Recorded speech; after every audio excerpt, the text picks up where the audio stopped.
Bloomberg Audio Studios. Podcasts, radio, news. Howard Lutnick, and I'm pleased to say that Commerce Secretary Howard Lutnick joins us now from Washington, D.C. Mr. Secretary, welcome back to the program, sir. Always appreciate your time. If we could just take a step back and set the table, what are the stakes for today's meeting between you and Canadian officials? Well, I think the stakes today, if you take a look at it from the big picture, is the United States said we need to have steel and aluminum domestically in America.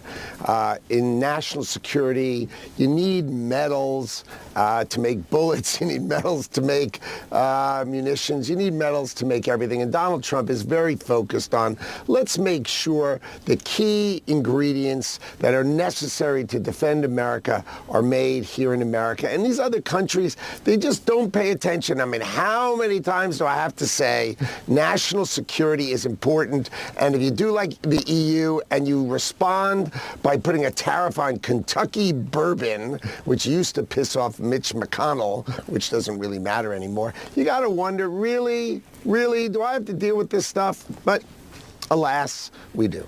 Mr. Secretary, let's get to Europe in a moment. Let's just stay on Canada, and then we'll work our way to the EU if we can. For the Canadians, as you know, they've put tariffs on around $21 billion of US goods. Will that change your approach to today's meeting? Well, I mean, take a look at that again. Let's take a step back. National security, we put a tariff on steel and aluminum to make sure the dumping countries of the world stop and we can build up our steel and aluminum in America. And what does Canada do? They put a tariff on sports equipment. I mean, really, this is just, it's tone deaf. Listen to the president. National security matters when he calls out things like semiconductors. He calls out pharmaceuticals. He calls out autos. These are things that matter to us as a country. And if you're going to respond to us with sports equipment, you're just not listening to President Trump. Secretary Lutnick, how much are the conversations today actually about bringing up the negotiations when it comes to USMCA? Well, USMCA, we set aside USMCA. So the United States made a deal with both Mexico and Canada that said if you have enough U.S. content in certain products or it's actually made domestically, they can trade between our countries tax-free. That remains intact. What is outside of that is both things that don't have that American content that are imported from other countries. So that has a tariff on it. And now the president has said, look, there are certain topics I need to have us make in America. And steel and aluminum is key. I mean, we all understand that. So why not allow the greatest country in the world, who completely feeds Canada? Canada exists, completely feeds off of the amazing economy of the United States of America. Let us build up our steel and aluminum so that we can protect ourselves. And by the way, we protect Canada. I think Canada's got 60 planes. Oh yeah, they're really going to protect themselves. They're the lowest investor in NATO. They totally rely on us, and yet they think they need to respond to steel and aluminum tariffs. I mean, everybody is so used to picking off America, so used to it that they can't even stop.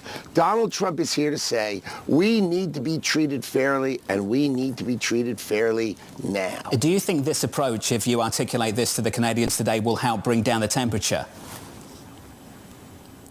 I do. I think once you actually breathe and think steel and aluminum, America needs steel and aluminum.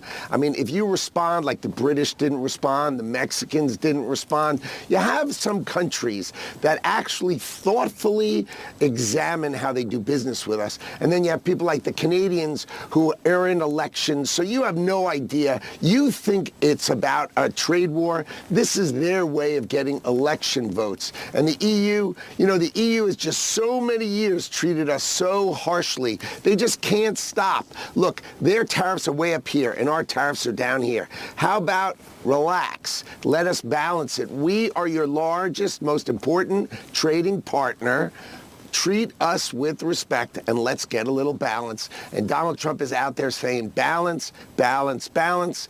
April 2nd, he's going to describe his balance. We're going to do it together. We're going to describe our trading policy. We're going to describe our balance. But remember, semiconductors, we need to have them in America. Pharmaceuticals, we need to have in America. Cars, we need to have in America. And steel and aluminum, come on.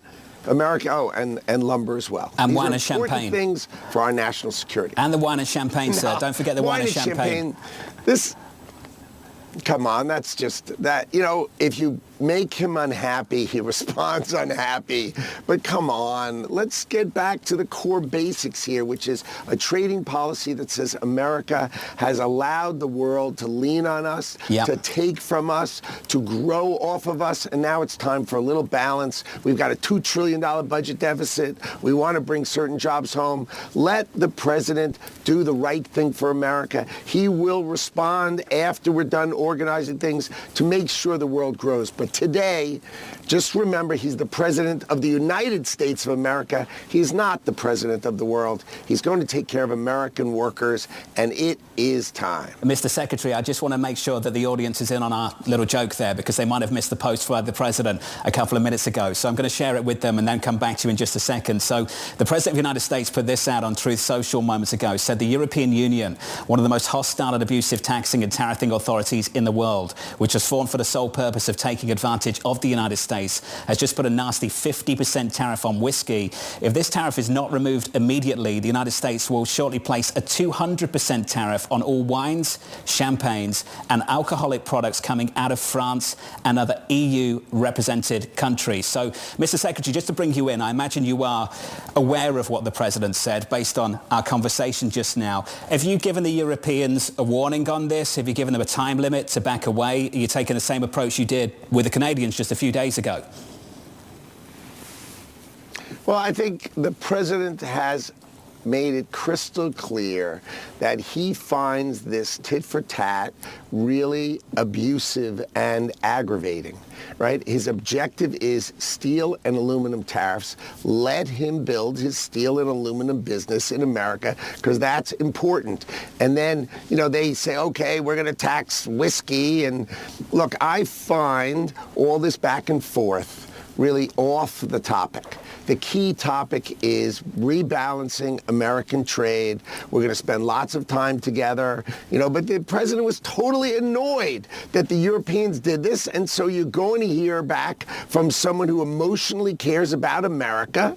He cares about America, and he wants to take care of Americans. And why are Europeans picking on Kentucky bourbon Secretary or Lutnick, Harley Davidson motorcycles? Are you saying this is an emotional response? It's disrespectful. Are you saying this is an emotional response, or will we see 200% tariffs on wine, champagne, and alcoholic products before April 2nd, when the president says is the big one, and we're going to get the reciprocal rollout? Well, the joy of my job is that Donald Trump makes the decisions, right? And the people around him, we talk to him and we advise him. April 2nd is when we do reciprocal tariffs. And he's called out these products. He wants these countries to respect him.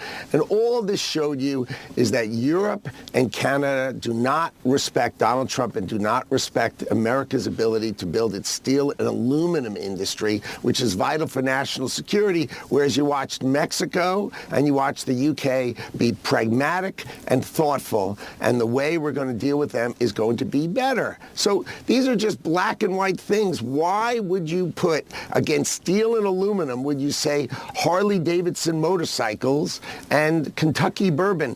It's just illogical. I think the president is saying, look, I am going to respond always bigger and always stronger. We will talk together. He wrote that tweet this morning. We will talk together. If that's what he wants to do, we will do that.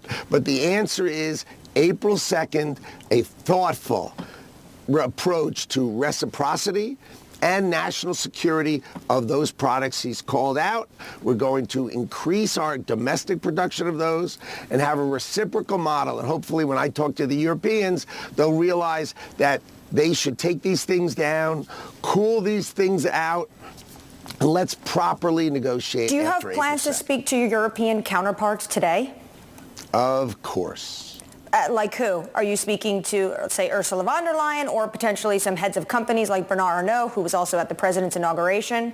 Generally, as the Commerce Secretary, I speak to the trade ministers. That's generally how it goes. A lot of companies also, and I know executives, have been calling you, sir. Is that not correct? They're looking for exemptions. Exemptions, carve-outs, fall squarely in the Commerce Department. So let's talk about exemptions for a moment. Steel and aluminum tariffs went in 2018. And when we came back into power, the Biden administration had granted 490,000 exemptions. Imagine 490,000 exemptions to steel and aluminum tariffs. I mean, I don't know that our department could actually collate 490,000 Christmas cards, let alone 490,000 steel and aluminum tariffs. I mean, come on, it's ridiculous. So yesterday, what we did is we just got rid of all the exemptions. That's all we did. The steel and aluminum tariffs were already on. We just said, look, let's just build back our steel and aluminum industry in America to protect America. It's so logical. It's so important. Yeah. And then all you get some countries who understand and some countries who just go right back to old school. And, the president's going to deal with them with strength and with power. And he's remembered that they like to respond with just go after their wine and maybe they'll pay attention and listen. But the fact is, April 2nd, we're going to go with reciprocity, thoughtful, global process. Secretary Lutnick, it's going to take a while to actually get those tariffs in place after all of the appeals process, et cetera, after April 2nd. And in the meantime, as all of these discussions around tariffs continue, a lot of businesses are just halting investments. You're seeing consumer sentiment decline. You're seeing their spending activity decrease. Can you give them a sense of when they'll have certainty?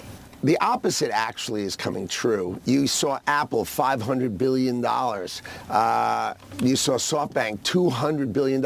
Eli Lilly, $40 billion. I'm meeting a company today who sent me a note saying they want to invest $65 billion in America.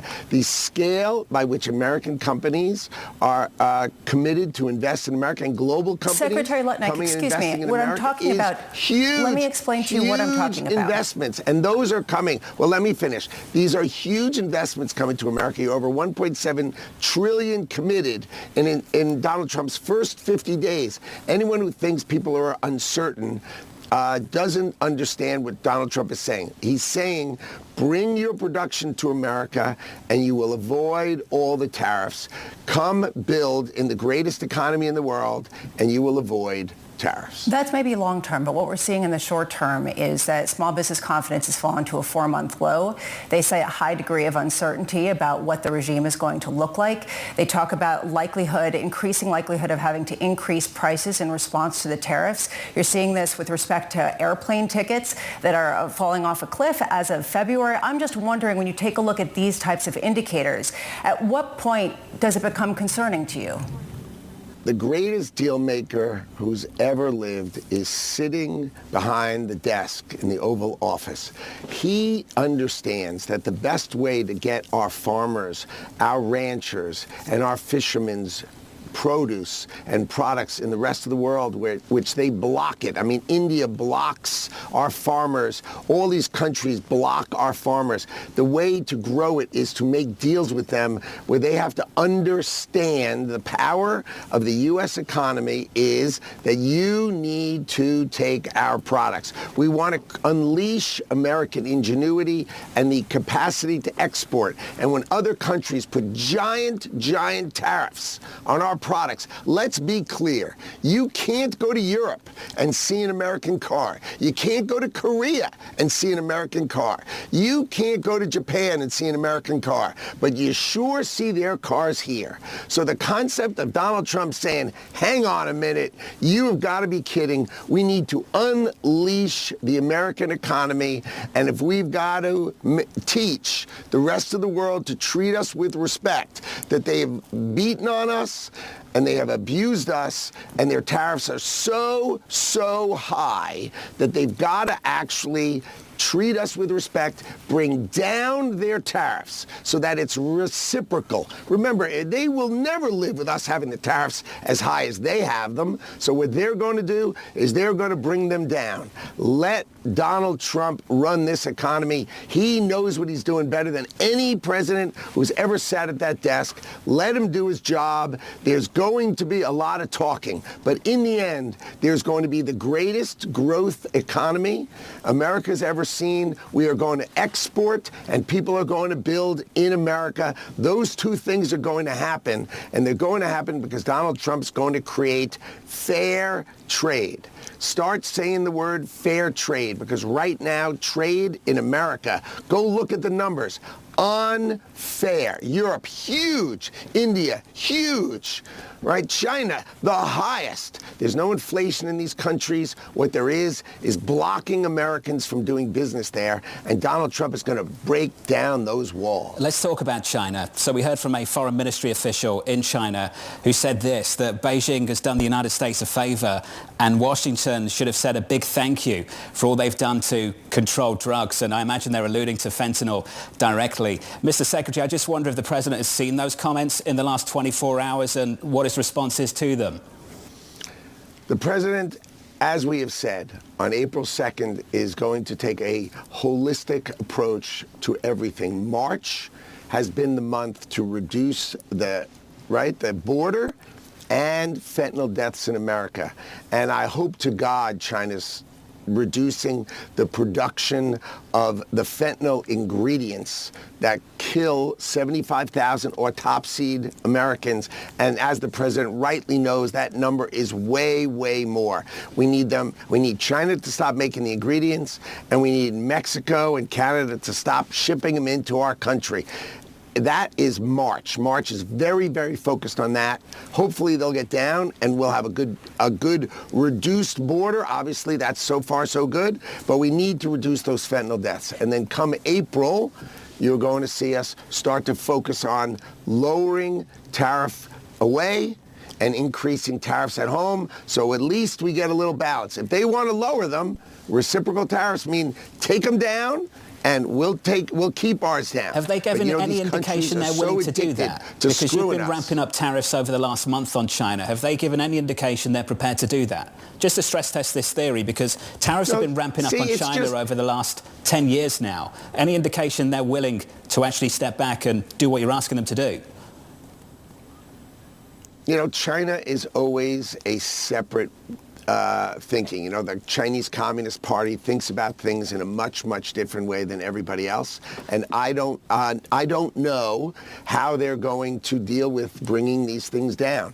I would like them to bring it down. They have a huge market. But remember, we consume more than 2 times what they consume. They have a big economy, but they're a production economy. They sell to us. They need to sell to us. We are the greatest consuming economy in the world. We are the customer that everybody in the world needs. Now, they've put huge tariffs in China because they're trying to build up their consumer production domestically, and that's where they stand. So you don't hear all of you talking about how horrible China is and all the inflation in China and all this sort of stuff. It's just not true. The fact is, America is going to build up its industries here, drive down tariffs there. I don't know what China will do, but my expectation is the whole world who trades with us will bring down their tariffs and allow our farmers, ranchers, and seamen, allow our production, allow our car manufacturers to export more and grow. We are looking for fair trade. Secretary Fair Lutnick? trade. Let's say it over and over again. We got it. And I think it could maybe be a bumper sticker for you. There are reports this week that potentially underway are plans for Xi Jinping to meet with Donald Trump. Are we expecting a meeting between these two leaders either in the spring or early summer? I mean, look, the president runs his agenda, but from my perspective, when strong leaders meet each other, that is useful and effective for the world. But Donald Trump will make those decisions himself. I am focused on reciprocal tariffs on April 2nd. I am not in the agenda of who President Trump decides he wants to meet. Secretary Lutnick, we're just 2 minutes away from the latest indicator from the United States, which is PPI data and inflation read and initial jobless claims. You've talked about how the data that we are getting right now is Biden data. At what point does it become Trump data? I'd say we fully wear the fourth quarter, and we may well wear much of the third quarter. But for fourth quarter, for sure. You know, the American economy, right, a $29 trillion economy, you can't take office on Monday and have the news media say, oh, look what you did on Tuesday. I mean, come on, that's so silly. So the real way the world works is, for sure, the fourth quarter is Donald Trump's quarter, and the third quarter, his policies start to really embed in America. So that's the right way to look at it. First and second quarter are Biden's sort of left behind difficulty, and then you see Donald Trump dig us out, build us up, and by the fourth quarter, you're going to see growth rates because you got all these companies committing to build in America, get their shovels in the ground because we get regulations out of the way, start to produce those jobs, start to bring back trade craft, you know, electricians who build giant factories, HVAC specialists who cool those, and then mechanics who fix robots. You've got tradecraft coming back to America. It's going to be amazing. We're going to have the greatest training program ever because we need to train our great workers for the AI revolution and the tech revolution that is coming, that Donald Trump is bringing to construction and development in America. And we need to train our people, and they're going to have great jobs. So going forward, do you just look through all of this weakness? You've talked about how, and we've heard a sort of detox period, et cetera. Do you look past all of the data in the first and the second quarters as simply backward looking and look forward to what deals are getting done? My job is to look forward to what deals are getting done. I'm going to bring in, because Donald Trump has created the policies for me, to bring in enormous investment to the country, $1.7 trillion so far committed. And we're going to put out a website and literally show these companies construction and manufacturing in America quarter by quarter to show this kind of growth. Remember, each trillion of this kind of committed construction is worth 1 point of GDP. So at $2 trillion, which we definitely will have, for sure. That's a ½ point of GDP for all 4 of his years. So as that grows, you're going to see that growth come into our GDP numbers. Obviously not today. Someone says, I'm going to build $65 billion in America. When can they get in? In the past, it would take a year and a half to get the permits to build. Under Donald Trump, it's going to take less than 6 months. They're going to be in the ground this year, and the fourth quarter, you're going to see this power.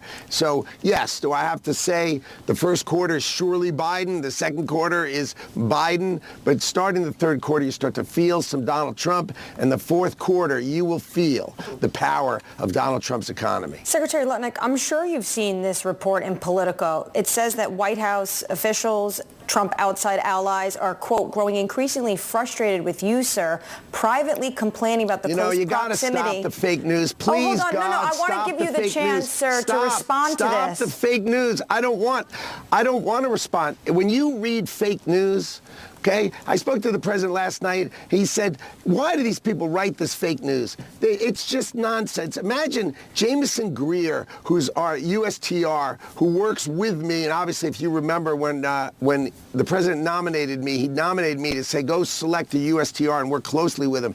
Anybody who says this kind of stuff, these articles talk about the Council of Economic Advisors. They're not even populated yet. The nonsense that we have to read while people just are trying to be troublemakers where it's entirely fake news. I don't need to respond. Okay, I really don't need to respond. I speak to the president all the time. Our economic team is one. We are together as one. We get along incredibly well. We speak to each other all the time, including yesterday for an enormous amount of time, every day, today again. It's got to stop. I mean, look, these lousy, media outlets, they try to create something so that you'll talk about it. Think about it. They got you to talk about them. I don't even want to say their name. They don't deserve to be read because it's nonsense. Out of respect for you, sir, we just wanted to give you the opportunity to respond, and in your own way, I think you have. Mr. Secretary, thanks for being gracious with your time. You've been very generous.